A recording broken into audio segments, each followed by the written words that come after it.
In this video, we're going to be learning how to make a payment to the Michigan Department of Treasury.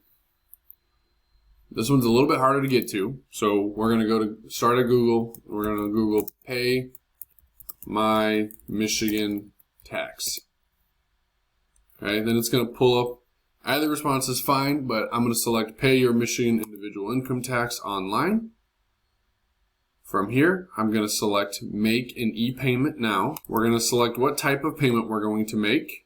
They haven't updated their website yet for the 2023 Michigan 1040, but if you're trying to pay your 2023 Michigan tax due by April 15th, then you'll select what will be 2023 Michigan 1040. Then you're going to input your social security number, your last name, your first name, and your 5-digit zip code used on your Michigan tax return. From here, you're going to put in your phone number, your email address, the amount that's due, and if you're filing a joint return, you can input your spouse's social security number and your spouse's first name, and then you can input your debit card or credit card information, hit continue, and then there will be a review page, and then you'll hit submit on the following page.